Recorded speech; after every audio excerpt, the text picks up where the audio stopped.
Olá, estamos começando mais um episódio do MaçonCast, o podcast da loja maçônica Luz e Fraternidade. Eu sou Edival Gomes, mestre maçom, e hoje nós temos aqui a honrosa presença do nosso irmão Viriato Manuel Sena Filho. Nosso irmão Viriato, que iniciou na maçonaria em 1982 e hoje é mestre maçom, um dos decanos da nossa loja. Querido irmão Viriato, é um prazer ter você aqui conosco hoje, batendo esse papo, conversando um pouquinho sobre maçonaria, conversando um pouquinho sobre sua vida, sobre luz e fraternidade. Muito obrigado. Da minha forma também, muito bem, me sinto muito feliz em estar aqui. Me lembra uma coisa, Viriato, você é um dos mais antigos, os decanos da Luz e Fraternidade, com presença constante toda semana, frequentando a nossa loja. Como é que a maçonaria entrou em sua vida, meu irmão? Desde a minha idade de uns 6 anos ou 7, meu pai era maçom. E toda minha vida ele foi um maçom que frequentava. E eu cresci com vontade de ser maçom. E esse sonho foi realizado. Quem foi que ele... Foi seu pai que ele convidou para a maçonaria? Não, meu pai não chegou a ver eu maçom. Ele faleceu. Agora, minha mãe estava viva ainda e foi minha que ficou muito satisfeita, mas ela também não teve a felicidade de me ver iniciado, apenas o processo de iniciação. Então quer dizer o seguinte, a sua família, tanto seu pai como sua mãe, portanto, já eram envolvidos em maçonaria e você desde cedo convivia com o maçom e com esse cenário, com essa coisa da maçonaria, né? Convivi muito com maçons da época de meu pai, frequentando nossa casa. Poderia dizer alguns assim? No caso, Asclepíades Negrito de Barros, que era o gerente da usina de algodão,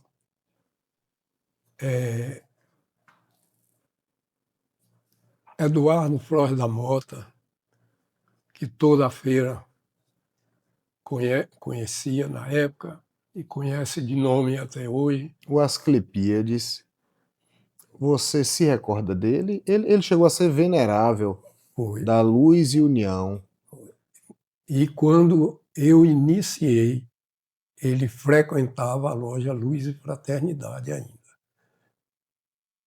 Você o viu quando era jovem e quando você entrou na maçonaria ele ainda frequentava. Frequentava ainda e me conheceu quando eu era criança e fomos ser irmãos maçons na loja Luz e Fraternidade. Mas você estava dizendo, a gente começou, eu perguntei assim, quem foi o seu padrinho? Quem foi que te levou para a maçonaria? Foi Você vai procurando lembrar. Já tem muitos anos já, são mais de 40 anos. Você se recorda quem foi que fez a sua iniciação quando você entrou? Quem era o venerável da época? era Severino Oliveira Brito, Vivi. Vivi. Severino era um venerável, foi muito popular na época. Você se recorda dele? Me recordo, muito popular, e foi uma época que não tinha salão de banquete, se fazia com as tábuas, cadeira, poucas, não era a loja Luz e Fraternidade como nós temos hoje. Você pegou realmente muitos veneráveis, né? uma mudança muito grande da Luz e Fraternidade. Você se recorda, esse foi Severino Vivi, Oliveira Brito, foi que te iniciou. que me iniciou. Você chegou a mestre talvez com 2 anos, 1 ano, 2 anos, mais ou menos, Mais ou menos isso. Inclusive, eu tenho as datas aqui, o cartão está aqui. Você chegou a ocupar cargos dentro da loja? Só não ocupei dentro da loja orador, secretário e tesoureiro. Inclusive, o irmão Roberto Brito não é ficar aborrecido, mas eu não aceitei ser o tesoureiro porque, na época, eu já era o tesoureiro da Santa Casa de Misericórdia do Hospital Dom Pedro, era comerciante, tinha uma vidraçaria e era administrador do cemitério Piedade. Aí, mas, tirando tesoureiro, secretário e orador, ocupei todos os cargos. Teve algum cargo especial assim que você se apegou mais, que você gostou mais? Não, realmente eu gostei de todos. Agora, o mestre de cerimônias, porque eu recebi as instruções de meu amigo e venerável Jaime da Rocha e correspondi, não dito por mim, pelos próprios irmãos da loja e das lojas visitantes. E os demais cargos, eu também me sentia muito bem. Fazia com amor, com carinho, com satisfação. Existe uma certa característica da loja que é a questão ritualística, né? Nesses anos todos, haveria, digamos assim, algum veneralato onde essa parte da ritualística, diria assim, que houve um certo destaque assim na sua memória? Era Jaime da Rocha Silva. Era um venerável que sabia, para ele, para transmitir e para fazer executar uma sessão ritualisticamente totalmente normal. Você diria então que Jaime da Rocha te marcou assim como um veneralato onde a ritualística foi um destaque em sua gestão? Perfeitamente. Foi assim, um venerável que na ritualística marcou o período dele na loja Luz e Fraternidade. Quando você chegou na loja, irmão Viriato, você chegou a pegar esses irmãos mais antigos, ex-veneráveis de lá, além você me disse que você teve contato com as Clepíades As Keplides, na loja, na frequentando loja, como maçom. como maçom. Ainda na loja ele frequentava Joana Teles de Carvalho, Já era mestre instalado, né? já era um mestre instalado, mas ainda, quando eu iniciei, eles ainda frequentavam a loja. Eu não peguei frequentando a loja, foi Eduardo Flores da Mota, João Marinho Falcão, mas esses eu peguei como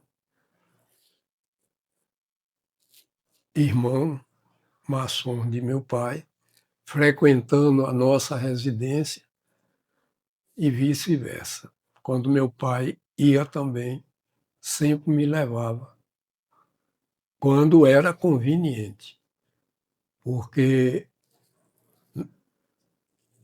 não existia ala feminina e existia festa branca, mas criança não participava. É o quê? Festa branca era o quê? Festa branca é o que hoje é os nossos jantar ritualístico, o jantar comum, como nós temos lá, que participa as cunhadas, participam todo tipo de criança, da idade de 3, 4, 5 anos, 10. E naquela época não existia ala feminina, existia a festa branca, mas criança não frequentava. Na década de 80, início de 80, quando você iniciou, os trajes maçônicos eram os mesmos? Os trajes sempre foi o sapato preto, a meia preta e a roupa preta, camisa branca e a gravata e as luvas, porque isso tudo, quando o dia da maçonaria, minha mãe aprontava a roupa de meu pai, botava em cima da cama e eu, curiosamente, olhava, já me sentia bem, gostava de ver. E cresci com o pensamento de ser maçom e consegui ser aceito pela maçonaria e está lá até hoje. Seu pai foi maçom da nossa loja. É, Ele entrou em que ano, você sabe? Por volta de que ano, mais ou menos? vamos botar aí no ano de 1948, ou antes disso, porque Década de 40, mais ou menos. década de 40, exato, essa fase. Você se lembra de outras características? Eu me recordei rapidamente de Severino, que você falou de Jaime. Você se lembra de alguma característica de outros veneráveis mais antigos que passaram por lá? Não todos tiveram sua maneira de conduzir.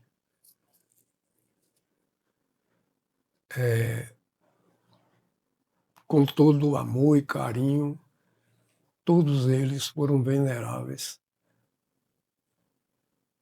que só fez engrandecer a nossa loja Luz e Fraternidade e a maçonaria no geral, que foram todos capazes, cada um com seu estilo. Você se recorda de algum estilo de algum deles, assim, ou alguma coisa que algum tenha realizado? Bom, Geraldo Guerra foi um dos veneráveis que, aquele tempo, está lá e que causa admiração a todos os maçons e quando tem as iniciações que, mesmo quem não é maçom, nesse momento penetra no tempo, fica realmente radiante de ver a beleza do nosso tempo de luz e fraternidade. Aí foi Geraldo Guerra que proporcionou isso, claro, com o apoio de todos os irmãos. Digamos, você se lembra de irmão Paim? Paim foi o venerável que fundou os Demolê, trouxe para a nossa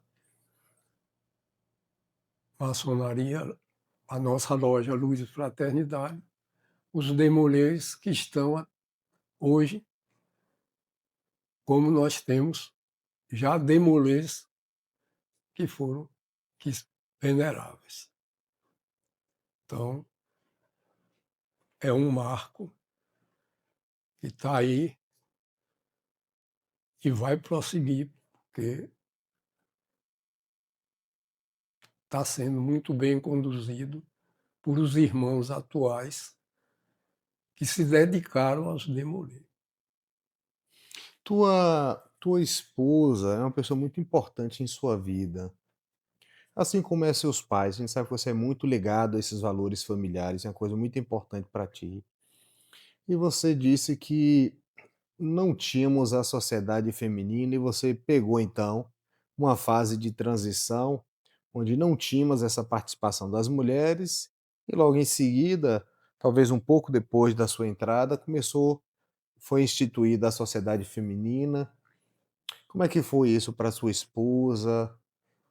Como é que foi? Você se recorda desse momento? Me recordo, foi fundada na gestão de Geraldo Guerra. A primeira foi a esposa dele, dona Edmilson, e Elza. Se eu gosto e vou continuar gostando da maçonaria até os últimos dias de minha vida, ela era 10 vezes mais satisfeita com a maçonaria, empolgada e tinha uma satisfação enorme dentro da capacidade dela, que não tinha, nunca ocupou cargos de destaque, porque era uma pessoa muito simples e só marcava a presença e, dentro do possível, contribuía com tudo que fosse para o benefício da sociedade maçônica e da sociedade profana. Ela, e ainda temos lá cunhadas, minhas cunhadas, que a conheceram e sabem que isso que eu estou falando não é porque foi minha esposa, foi o que ela fez de coração para contribuir de alguma maneira com a loja e com a sociedade profana. Ela chegou a te pegar como mestre de cerimônias, então. Eu queria voltar a esse tema sobre você como mestre de cerimônias. Todos falam muito bem da época que você foi um mestre de cerimônias. Por que você acha que você foi um bom mestre de cerimônias? Quais são as características que precisa ter um bom mestre de cerimônias? O perfil de conduzir o bastão, o perfil de andar e ter conhecimento do ritual. E que eu era um mestre de cerimônia, eu mesmo estou falando de mim, decoreba. Uhum. Agora, Jaime da Rocha Silva, eu chegava para ele, Jaime, o que é que eu tenho que ler?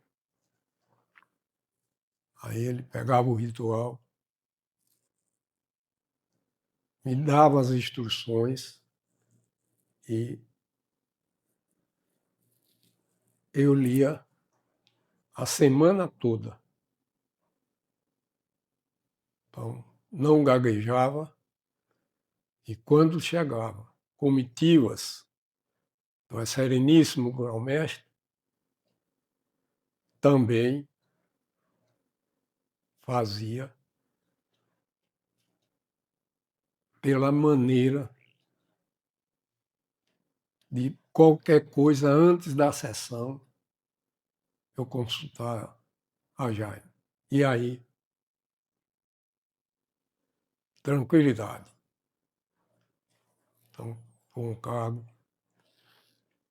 Quando ocupei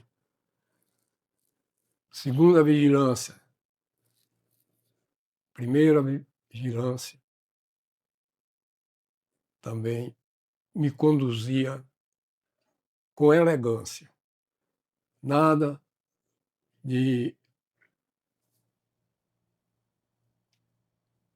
como se diz, ficar sem estar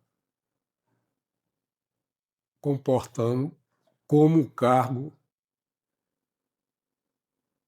quer. E isso é muito importante para uma loja, para os irmãos e para os visitantes. Marca muito a sessão da loja. O que é que você acha que não pode existir no mestre de cerimônias?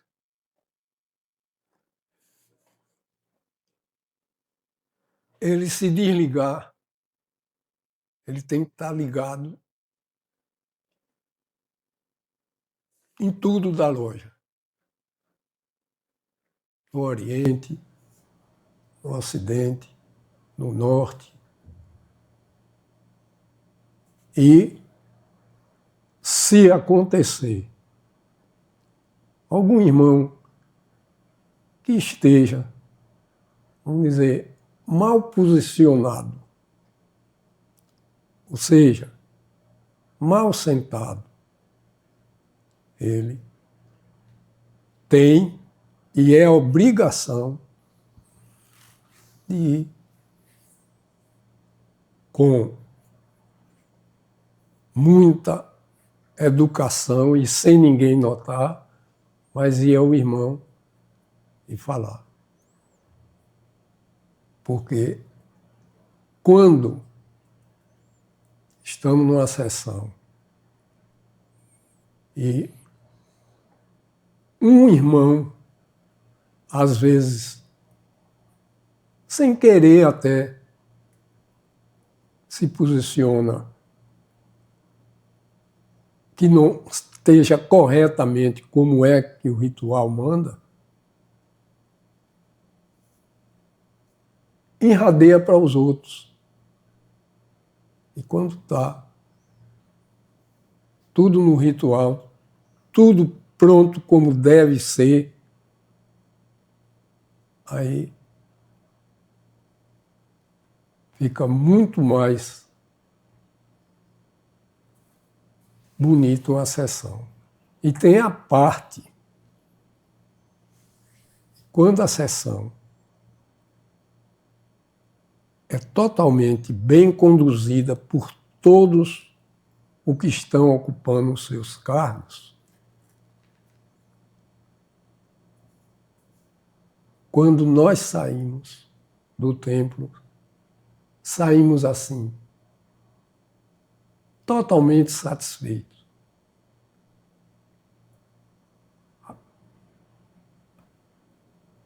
A satisfação, a tranquilidade nos deixa muito bem. Nesse seu tempo de luz e de maçonaria de uma forma geral, como é que a maçonaria influenciou a sua vida fora da loja, no seu dia a dia? Aprendi muito, muita coisa. E com o que eu peguei da minha criação, de meu pai e de minha mãe. Me sinto muito satisfeito em ter sido maçom e estar até hoje como maçom. E a Luz e Fraternidade, Viriato, como é que é essa loja para a sua vida? Qual a importância dela?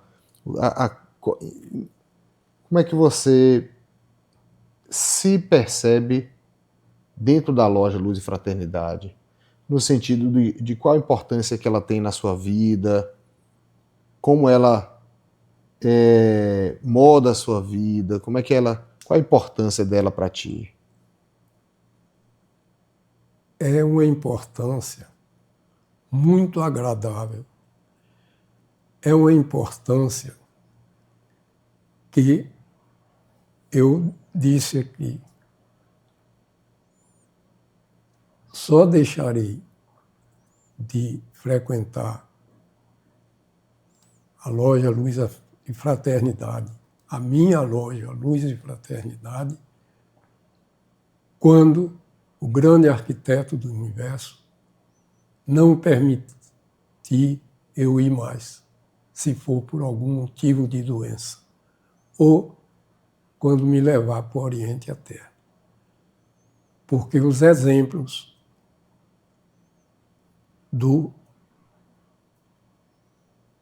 que temos nos nossos rituais não é só ler, é ler e praticar.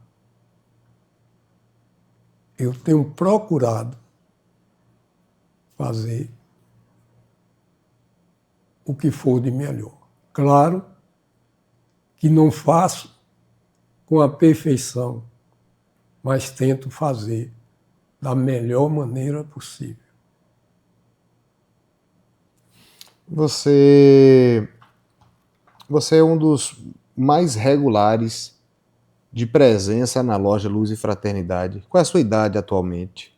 Atualmente, eu completei agora, em março desse ano, agora nesse mês, 84 anos.